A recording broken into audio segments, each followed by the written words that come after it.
In the event that the screen will not turn on, check the power cable is properly plugged into the back of the system and that the plug is properly inserted into the electric socket at the wall and switched on.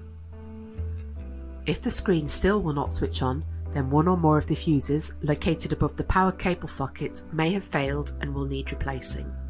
To do this, ensure that the system is switched off, remove the power cable and, using a screwdriver, carefully remove the fuse casing from the back of the system.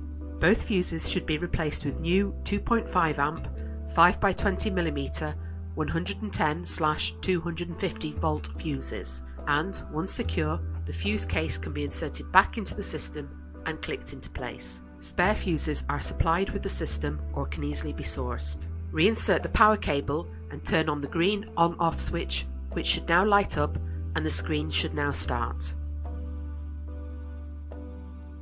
During the auto-checking process, audible and visual alarms with an indication of corrective action will appear if the system detects a problem. If the machine is reporting that the temperature probe is not connected, ensure that the blue temperature probe cable is fully inserted into the port and that the connection to the disposable kit is in place. If the pressure sensor alarm is activated, make sure the grey pressure sensor cable has been correctly aligned and inserted into the lower port and that it is securely attached to the connector on the disposable kit. Next, once the silicone tubing is fed into the peristaltic pump, the pump lid needs to be closed. The start button and device ready will only appear when the corrective actions have been implemented. An alarm sounds if the fluid temperature drops 2 degrees below the set temperature. The alarm can be muted by pressing the mute button. Red warning text appears asking to check the disposable kit and reposition the catheter. The methods for doing this will be discussed in the following sections. Once corrective action has taken place, the temperature will steadily increase to the set value. In the event of the temperature exceeding 2 degrees Celsius above the set temperature, an audible alarm will be activated. The treatment cycle will continue and the system will automatically regulate to achieve its set temperature. The alarm will stop when the temperature has reduced. Enhanced safety features ensure that the system will automatically cut power if it continues to operate for 2 minutes above 45 degrees, 30 seconds above 48 degrees, or if it reaches 51 degrees. If the system stops, follow the advice on checking the kit, especially the connections of the temperature cable and heating plate. If the temperature does not quickly restabilise, switch off the machine and call your combat representative. A common cause of a short-term change in temperature is air on the sensor. Check for any air bubbles around the tip of the temperature probe located just before the red drainage port. If any bubbles are present, then they may be dislodged by tapping gently with your fingertip. If the patient experiences no discomfort during this time, then no further action is required and the temperature will stabilise quickly. If a low pressure alarm is detected, the system will alarm and reverse the peristaltic pump in order to remove the blockage. The pump will begin again slowly before reaching full speed. The pump will perform this action 3 times before stopping. If the pump has not cleared the obstruction, the following sections give advice on repositioning and clearing the catheter and adding fluid to the bladder. If the pressure sensor detects high pressure due to an obstruction in the tubing, the pressure bar will move from green through yellow to red. The alarm will sound and the pump will stop. Check both stopcocks are in the correct positions and that the inline clamps are open. Check the tubing, especially in and around the pumps, for kinks or blockages causing an obstruction.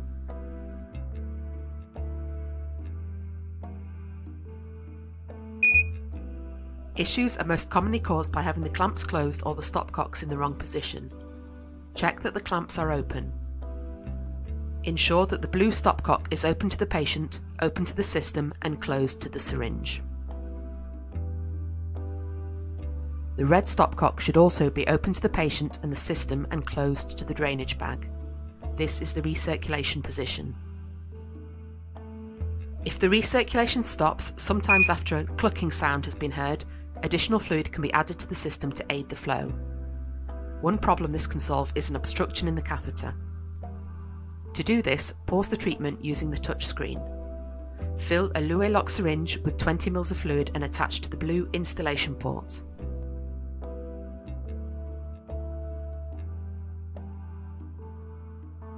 Return the blue stopcock so that it is open to the syringe and open to the bladder and closed to the system. Instill the fluid with moderate pressure directly into the bladder. The objective is to remove any debris and clots that have settled in the catheter tip.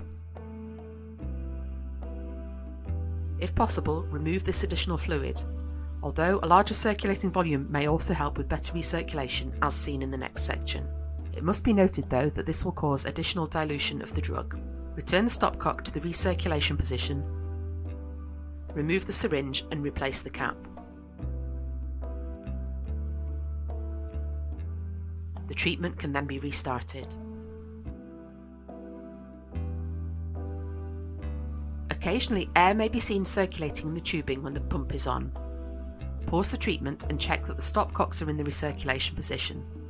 If they are open to the luer fittings, air may enter the system. If the patient has a large bladder, it may not be filled with fluid and the tip of the catheter may not be submerged. To correct this, connect a luer lock syringe filled with 40 ml of fluid to the blue installation port. Turning the three-way stopcock as shown, add 10 ml into the bladder.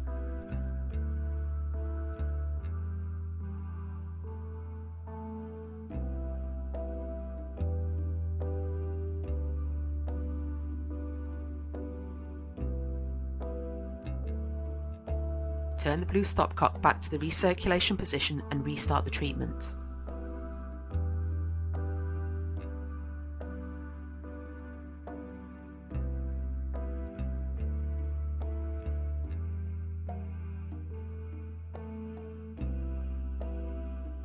You may repeat this stage 3 further times to a maximum of 40 ml of added fluid if necessary. If there has been air in the system, it will collect in the bubble trap.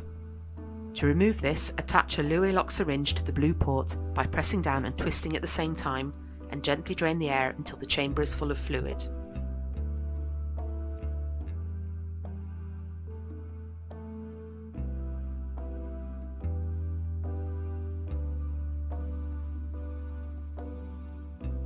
If none of these steps have improved the flow and the clucking sound continues, or the pump keeps stopping, then it may be necessary to reposition the catheter. The catheter tip may be embedded in the bladder wall, inserted too deeply and bent over, or not inserted fully enough. This usually occurs during the test recirculation and the catheter can be manipulated with no risk of exposure to chemotherapy.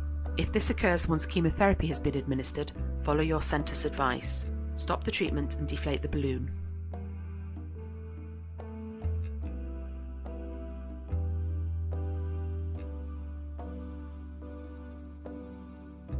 Partially withdraw the catheter by 1/3 to 1/2 of its length and rotate it at least 1/4 of a turn. Gently re-advance it and re-inflate the balloon.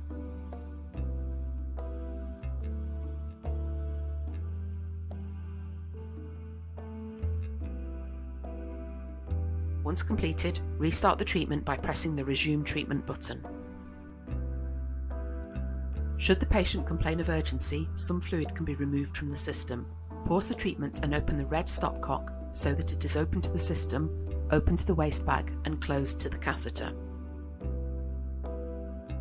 Restart circulation, and then, after the desired amount of fluid has been removed, return the red stopcock to the recirculation position and resume treatment.